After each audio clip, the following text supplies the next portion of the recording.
काल मला एका यजमानांनी विचारलं, की माझ्याकडे इन्कम सोर्स खूप आहे. पैसे खूप येतात, पण ते टिकत नाही. ते मेडिकल असो किंवा अननेसेसरी ते खर्च होतात. काही कारण नसताना ते माझ्याकडनं बऱ्याचशा वेळेस खर्च होतात, खास करून मेडिकलच्या बाबतीमध्ये. बघा, काही गोष्टी सांगतो, त्या गोष्टींच्या चुका तुमच्याकडनं होत आहे का ते मला सांगा. पहिली चूक म्हटलं म्हणजे घर हे कधीही टापटीप नसणं, घर कधीही स्वच्छ नसणं. घर कधीही तुमचं स्वच्छ असायला पाहिजे, खास करून संध्याकाळच्या वेळेमध्ये आणि सकाळच्या वेळेमध्ये. अगदी स्वच्छ घर पाहिजे. दुसरी चूक म्हटलं म्हणजे काय, की तुम्ही बाहेरून आल्यानंतर जे कपडे काढतात, तर ते कपडे कुठेही टाकतात.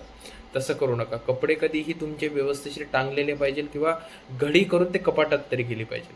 तिसरी सगळ्यात महत्त्वाची चूक, आपण ज्या ताटामध्ये अन्नप्राशन करतो, ज्या ताटामध्ये आपण जेवतो, त्याच ताटामध्ये तुम्ही हात धुतात का? तर ही चूक करू नका. ही चूक खूप मोठा प्रॉब्लेम क्रिएट करू शकते. तर ही चूक करू नका. ताटामध्ये कधीही हात धुवू नका. आपण जे ताट जेवत आहे किंवा आपल्या ताटाच्या आजूबाजूला जे काही आपलं खाताना, जेवण करताना जे पण काही उष्ट अन्न खाली पडतं, ते ते देखील आपल्या हाताने धरूनच आपण हाताने उचलूनच आपल्या ताटामध्ये ठेवणं आणि आपलं ताट आपल्या हाताने उचलून आपण ज्या ठिकाणी ताट आपण धुतो किंवा ज्या ठिकाणी आपण भांडे आपले घासतो त्या ठिकाणी नेऊन ठेवायचं. तर ही चूक करू नका. ही चूक टाळायला शिका आणि ताटात हात धुवू नका. चौथी सगळ्यात महत्त्वाची चूक म्हटलं म्हणजे काय, की संध्याकाळच्या वेळेमध्ये व्यवहार करू नका. खास करून संध्याकाळी 6:30 ते 7 वाजेनंतर व्यवहार करू नका.